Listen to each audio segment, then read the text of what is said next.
잠언 26장 22절의 말씀입니다. 험담을 멈추라 제목으로 오늘 말씀 한번 묵상하겠습니다. 남의 말하기를 좋아하는 자의 말은 별식과 같아서 뱃속 깊은 데로 내려가느니라.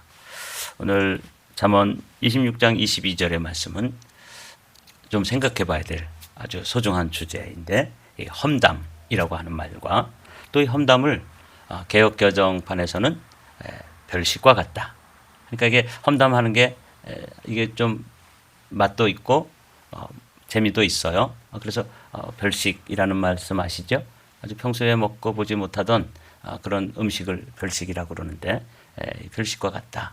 그러니까 아주 재밌는데 그리고 맛있는데, 그런데 이거를 킹 제임스 버전에서는 이 별식이라는 이 단어를 별식이라고 번역하지 않고 상처라고 번역을 했어요. 이게 무슨 뜻일까? 왜 이렇게 같은 단어를 다르게 번역했을까? 이게 이제 제가 관찰을 하고 또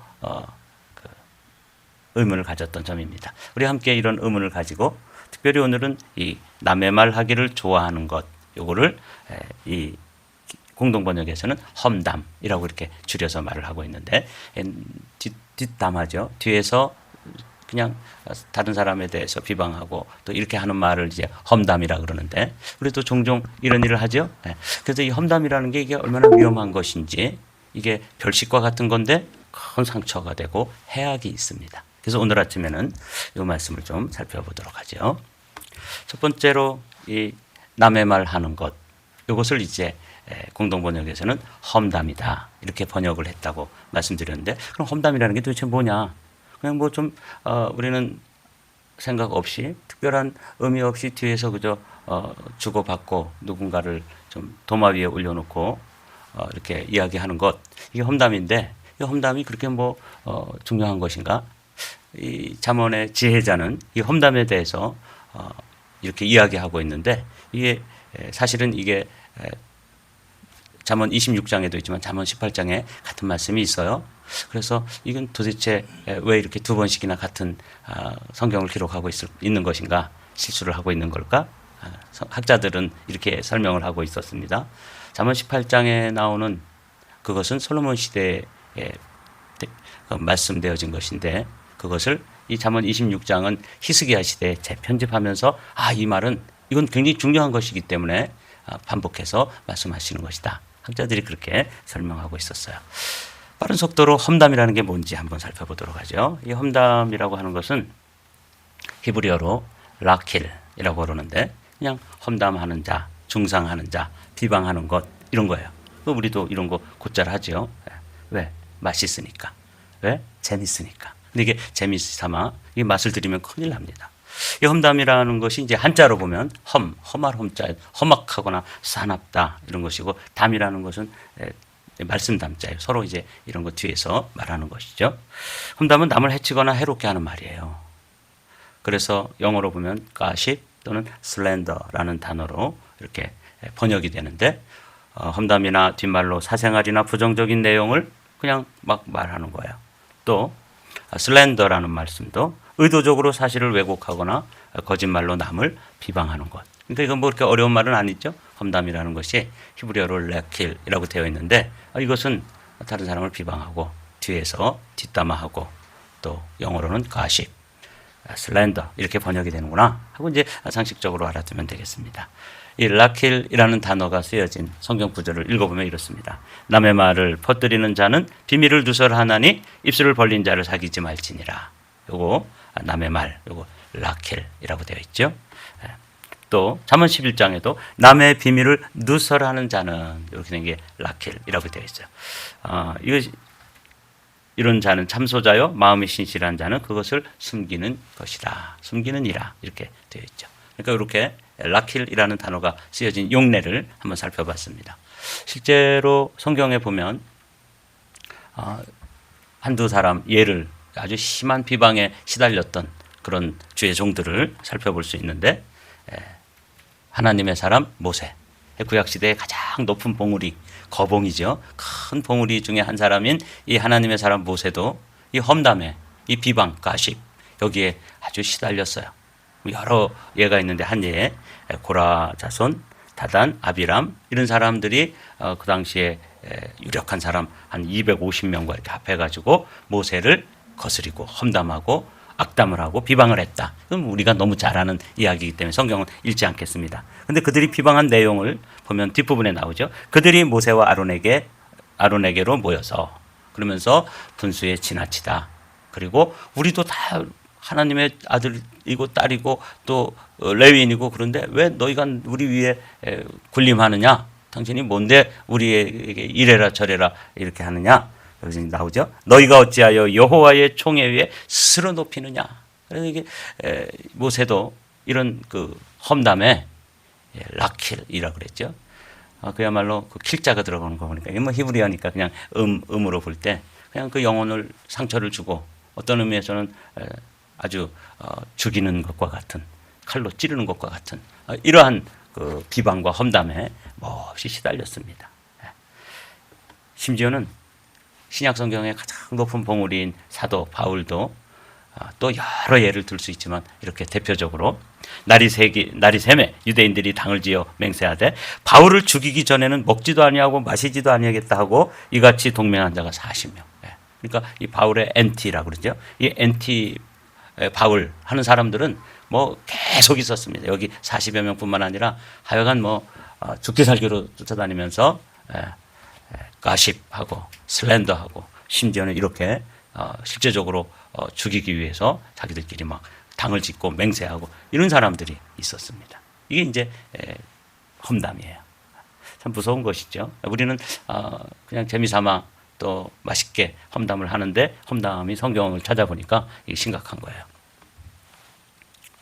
주님도 이런 말씀을 하셨죠. 우리 그리스도인들은 세상으로부터 험담을 듣도록 그렇게 되어 있습니다. 이건 너무 유명한 구절이죠. 산상수훈에 나오는 구절인데 우리 함께 읽어보겠습니다. 나로 말미암아 너희를 욕하고 박해하고 거짓으로 너희를 거슬러 모든 악한 말을 할 때에는 너희에게 복이 있나니 기뻐하고 즐거워하라. 하늘에서 너희 상이 큼이라. 너희 전에 있던 선지자들을 이같이 박해하였느니라. 우리 이전에 있는 사도들, 우리 이전에 있었던 모세와 같으니 이런 이들도 이런 가십, 이 험담에 늘 힘들어했던 것. 이 주님도 말씀 다 하고 계신 거죠. 여러분들도 누군가 여러분들을 험담하고 그러면 너무 이렇게 에너지를 낭비하지 마세요. 모세도 그랬어. 바울도 자유롭지 않았구나. 심지어는 여기 보니까 예수님도 예수님 때문에 고난당하고 또 박해당하고 욕하고 그러면 어떻게 하라는 거예요? 기뻐하라고 말씀하시는 거예요. 여러분들도 이 험담에 대해서 이런 마음의 그 어떤 준비, 마음의 자세를 가지고 이제 신앙생활을 하셔야 되는 것이죠. 이렇게 이제 고전적인 의미에서 험담뿐만 아니라 요즘은 인터넷 시대고 이제 SNS라고 하는 것, 소셜 네트워크라 그러죠. 이런 것들을 통해서 이 험담이 아주 현대화되고 또 어떻게 보면 굉장히 세련되게 그러나 정말 무섭게 지금 험담이 이 세상을 지배하고 있습니다. 한번 보실까요? 현대인들에게 이 험담이라는 게 무엇인가? 여러분들도 보시면 공감이 되실 거예요. 이 남의 말하는 것, 험담이 어떤 종류로 되어 있냐면 가짜뉴스, 또 악성 댓글, 또 여러분들이 잘 들어보지 못한 사이버 불링, 그 다음에 비방과 허위 사실 유포. 이런 건 사실 정치인들이라든지 또 인기 있는 연예인들이라든지 또 우리 그리스도인들이라든지 이런 것에 노출되어 있다는 걸 알고 계시죠? 네. 이게 험담. 현대인들에게 있어서도 이 솔로몬 시대, 히스기야 시대, 모세, 바울 이런 이들만 험담에 노출되어 있는 게 아니라 이 시대를 살아가는 현대인들이 꼭 그리스도인이 아니라도 이 험담 때문에 많이 힘들어하고 심지어는 어떤 이들은 이것 때문에 극단적 선택을 하는 경우도 있다. 그렇죠? 아주 인기 있었던 연예인들 가운데 그 악성 댓글이나 여기 말하는 사이버 불링 이런 걸 통해 가지고 견디다 이게 자결을 하는 그런 이들 뭐 제가 실명으로 오늘 아침에는 말하지 않으려고 그래요. 이런 이들도 있잖아요. 이게 무서운 이 험담이라고 하는 단어에 들어있는 아주 무서운 독입니다. 조금 더 살펴보도록 하죠. 여러분 사이버 불링이라는 말 들어보셨나요? 이 사이버란 말은 가상 공간 이런 뜻이고 불링이라는 것은 영어로 불리 어떤 것이냐면 괴롭히다 또 위협하다 못 살게 굴다 이런 거를 분리라 그래요. 그리고 이제 거기에 명사형으로 만들어서 사이버 불링이라고 되어 있는데 한번 보도록 하죠. 이거 무슨 뜻이냐? 데피니션이죠. 정의는 뭐냐면 온라인 공간에서 이루어지는 괴롭힘, 비방, 따돌림, 인터넷이라든지 소셜 미디어 또 문자 메시지, 이메일, 온라인 게임 등을 통해 다른 사람을 공격하고 심리적으로 압박하고 괴롭히는 행위. 이걸 뭐라 그런다고요? 사이버 불링이라고 그렇게 하는 거예요. 근데 이런 것들이 예전에는 그냥 개인적으로 이렇게 말을 하고 이 정도 차원에 머물렀지만 사이버 불링 같은 경우 이게 문제가 뭐냐면 전통적인 오프라인 괴롭힘과는 달리 익명성이 보장되고 빠르게 퍼지면서 누군가를 괴롭히려고 표적이 되면 문자 메시지라든가 전화라든지 아니면 SNS라든지 이런 걸 통해서 수만 명이 동시에 계속 공격을 하니까 정치인들이라든지 이런 사람들이 이거 굉장히 힘들어하는 거예요. 요즘은 개딸들이라고 들어보셨나요? 이게 좋은 뜻이에요. 원래는 개념 있는 딸들 이런 뜻인데 그걸 줄여가지고 개딸이라 그러니까 아주 좀 이상하게 느껴지는데 이런 사람들이 자기가 지지하는 정치인과 반대되는 사람이 나타나거나 어떤 뉴스가 보도되면은 그 사람을 표적을 해가지고 수십만 명의 사람이 동시에 달려드는 거예요. 얼마나 무섭겠어요. 하루 종일 메시지가 오는 거예요. 카톡 그러면서 무섭겠죠. 이게 특징이에요. 이 피해는 전 세계의 불특정 다수에게 노출될 수 있고 심각한 경우에는 24시간 내내 지속적으로 공격을 당할 수 있다. 이게 이 사이버 불링이에요. 사이버 불링의 유형을 보면 아까 살펴본 것처럼 악성 댓글이라든지 욕설이라든지 허위 사실 유포라든지 조롱하는 이미지나 동영상을 게시한다든지 또 따돌림과 무시, 그다음에 협박과 스토킹 이런 걸 통해서 인터넷을 통해서 이런 것을 24시간 하는 거예요. 무섭겠죠? 저는 그렇게 유명인이 아니라서 겪어보지 않은 일이지만 사실은 유명인들을 이렇게 높여놓고 밑에서 나무를 흔드는 거하고 똑같은 거예요. 이거 아주 죽을 지경인 거죠. 여러분 이렇게 높이 올라갔는데 밑에서 막 흔드는 거 경험해 보셨나요? 저는 군대에 갔을 때 그 훈련을 받을 때 외줄타기 이렇게 유교 훈련 같은 거 하거나 또 인간이 가장 공포를 느낄 수 있는 높이가 10.3m라고 그러죠. 그 높이에 올려놓고 떨어뜨리는 거죠. 물론 뒤에 다 안전장치가 돼 있을지라도 제가 이렇게 그 막타워에 올라갈 때까지는 저는 그런 일 그렇게 겁내거나 이러지 않아요. 왜냐하면 아주 제가 보기보다는 좀 이렇게 그런 거에 담력이 있는데 딱 올라갈 때 그렇게 괴롭히더라고요. 계단을 이렇게 올라가는데 왜 그러냐면 정신 차리라고. 왜냐하면 굉장히 무서운 일이에요. 그래서 이제 이렇게 조그만 공간이 있는데 떨어질 때 말이죠. 그게 뭘 연습하는 거냐면 비행기에서 뛰어내리는 걸 연습하는 거예요. 그래서 이제 공수 낙하 훈련을 하는 건데 어떻게 하냐면 이렇게 문을 잡고 확 밀치면서 이제 뛰어내려야 되는 거예요. 근데 저 같은 경우도 꽤 담력이 있고 보기보다는 제가 깡다구가 있는 사람인데 가서 문을 딱 섰는데 거기 보니까요. 어떻게 잡냐면 이렇게 잡고 뛰어내려야 되는데 이렇게 잡는 거예요. 정말 무섭더라고요. 맨 처음에 뛰어내리려니까. 뒤에서 발로 뻥 차가지고 이제 딱 떨어졌는데 그 0.2~3초 사이가 이렇게 죽는구나 그러다가 철렁 하고 걸리더라고요. 이 안전 생명줄이라고 그러죠. 그게 탁 걸려서 이제 밑으로 쫙 내려갈 때는 아주 쾌감이 있어요. 그런데 이렇게 뿌리를 그 악성 댓글이라든지 이런 걸 통해서 높이 올려있는 정치인들 또는 연예인들 그 밑에서 막 흔드니까 죽을 맛인 거죠. 이게 사이버 불링이라는 거예요. 이 사이버 불링의 악 영향을 좀 찾아봤는데 심각한 정신적 스트레스, 우울증, 불안, 자존감의 하락 이런 걸 통해서 심각한 경우에는 극단적 선택을 한다는 거죠. 특히 청소년들이 이런 데 노출되면 그들은 더 심각하게 극단적 선택을 하거나 이렇게 되는 거죠.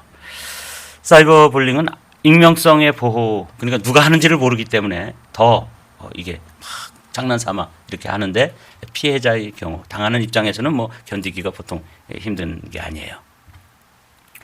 그래서 오늘 현대인들에게도 이렇게 인터넷 공간을 통해 가지고 SNS라든지 또 어떤 동영상이라든지 이미지를 만들어서 그냥 그렇게 막 공격을 해오고 이런 것이 점점 현대화되어 가고 있는 것이죠.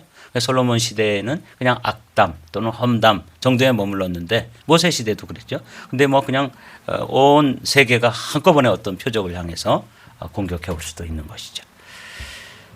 그래서 이 해악, 험담이라고 하는 것이 어떤 해악이 있는지 한번 살펴보도록 하죠. 이런 것입니다. 잠언 12장에 있는 말씀 함께 읽어보시죠. 칼로 찌름같이 함부로 말하는 자가 있거니와 지혜로운 자의 혀는 양약과 같으니라. 그러니까 모세와 같은 이들, 바울과 같은 이들, 그 현대에 또 인기 있는 연예인들이라든지 지금도 높은 데 올라가 있는 정치인이라든지 이런 사람들을 뒤에서 험담을 하고 악성 댓글을 달고 이상한 이미지나 동영상을 만들어서 유포시키고 24시간 내내 뭐 그냥 문자 메시지 같은 걸로 공격하고 이러면 그들에게 이게 뭐가 된다고요? 칼로 찌르는 것과 같은 것이. 그러나 우리 그리스도인들은 우리에게 주신 이 언어라든지 우리에게 주신 이 혀로 어떻게 해요? 양약과 같이 누군가 낙심되어 있고 누군가 힘들어하고 누군가 손잡아 일으켜줘야 될 사람, 위로가 필요할 사람들에게 다가가서 손을 잡아주고 또 함께 시간을 보내주고 그들의 이야기를 들어주고 또 말을 한 자락 하더라도 양약, 아주 좋은 보약처럼 나 그때 그 사람이 한마디 해줘서 이렇게 살아났어. 그때 너무 힘들었는데 나 진짜 인생을 버리고 싶고 포기하고 싶었는데 그 권사님이 찾아오셔서 한마디 이렇게 해주셨는데 그게 그렇게 힘이 되고 위로가 됐어. 이 양약이죠. 이 보약이죠. 이렇게 사용해야 한다는 것이죠. 그래서 오늘 결론 다 같이 읽어보실까요? 시작. 험담을 멈추라.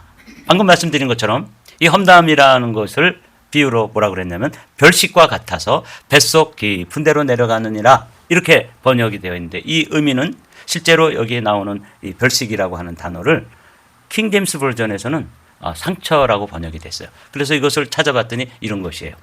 원래 번역은 별식, 맛있는 음식이라든지 아주 좋아하는 그런 특별한 음식을 나타내는 단어가 맞습니다. 그런데 이것을 킹제임스 버전에서는 이렇게 말할 때 남 뒷담화를 하고 험담을 할 때는 맛있는 것처럼 느껴지고 별식처럼 재밌고 맛있지만 이것이 결과는 뭐가 된다는 거예요? 그 사람에게 큰 상처가 되는 것이기 때문에 별식이 뭐가 되는 거예요? 상처가 되는 거죠. 제가 그래서 이걸 요약을 했어요. 말이 칼이 되는구나. 이게 이 험담을 멈춰야 될 이유예요. 칼로 찌르는 것과 같이 이렇게 돼 있잖아요. 어떤 사람은 이 혀로 누군가를 크게 상처를 주는데 어떤 사람은 그걸 가지고 말로 칼로 하는 게 아니라 말이 약이 되게 하는 것이죠. 그래서 우리는 험담을 멈추고 뭘 해야 되는 거예요? 양약과 같이 그 말을 우리가 사용해야 되는 것이죠. 여기 또 잠언 15장에도 말씀이 나오죠. 제가 읽어보겠습니다. 온순한 혀는 생명나무라도 배역한 혀는 마음을 상하게 하느니라. 말이 칼이 되고 말이 약이 되고 뭐 하는 게 좋겠어요? 이 말이 생명나무가 되는 사람도 있는데 말이 가시나무가 되는 사람도 있는 거예요. 우리는 그리스도인들은 우리 주님께서 우리에게 언어를 주셨고 이 언어를 사용하는데 파괴적으로 사용할 것이 아니라 창조적으로 사용하는 일에 우리가 혀가 쓰임받기를 주님의 이름으로 축복합니다. 네, 그래서 이제 사도 바울도 이 악성 루머에 시달리고 이 바울을 죽이기 전에는 내가 먹지도 않고 마시지도 않겠다고 하고 뭐 이렇게 막 맹세한 사람들이 40명씩 떼를 지어서 다니면서 바울을 괴롭히고 그랬기 때문에 바울이 이 험담, 이 악담에 대해서는 아주 마음에 깊이 상처를 그게 있었던 것 같아요. 이거 보십시오. 무릇 더러운 말은 너 입 밖에도 내지 말고 오직 덕을 세우는 데 소용되는 대로 선한 말을 하여 듣는 자에게 은혜를 끼치게 하라. 그렇게 말씀하시잖아요. 말을 칼로 쓰는 사람도 있고 말이 약이 되게 하는 사람도 있고 말이 생명나무가 되게 하는 사람도 있고 말로 가시나무처럼 쓰는 사람이 있다는 거예요. 바울은 그런 걸 경험한 사도였기 때문에 무릇 더러운 말은 너 입 밖에도 내지 말고 오직 덕을 세우는 데 소용되는 대로 선한 말을 하여 듣는 자들에게 은혜를 끼치게 하라. 심지어는 잠언 18장에 있는 유명한 말씀이죠. 죽고 사는 것이 혀의 권세에 달렸다. 그렇습니다. 칼로 죽이는 것처럼 사용할 수도 있고 가시나무로 찌르는 것처럼 사용할 수도 있지만 말이 보약이 되어서 누군가에게 생명이 되고 또 가시나무가 아니라 생명나무처럼 사용하는 것. 그래서 죽고 사는 것이 혀의 권세에 달렸다. 이 혀는 권세가 있는데 여러분들과 저는 생명나무로 사용하고 또 보약과 같이 사용하는 그런 지혜자들이 되기를 원합니다. 이제 말씀 본문으로 돌아왔습니다. 오늘은 험담에 대해서 말씀을 이렇게 나누게 되었는데 여러분들도 험담을 들어본 적이 있나요? 그렇습니다. 우리도 그런 경험이 있을 수 있고 또 험담을 하신 적이 있나요? 그렇습니다. 우리도 험담을 한 적이 있는데 오늘 제목이 뭐예요? 말씀의 제목이 험담을 멈추라. 그런 말씀을 여러분 마음속에 간직하시고 이 말씀, 본문 말씀을 한번 읽어보겠습니다. 공동번역으로 읽고 마치도록 하죠. 험담하는 사람의 말은 맛있는 음식과 또 같아서 뱃속까지 내려간다. 깊은 영향을 미치는 거예요. 영혼까지 깊은 영향을 미치는데 킹제임스 버전에서는 이것을 은스, 큰 상처가 된다. 이렇게 말씀하시는 거죠. 오늘 아침에 주신 말씀 가지고 오늘도 꿈만 같은 복된 일들로 가득 채워가시기를 주님의 이름으로 축복합니다.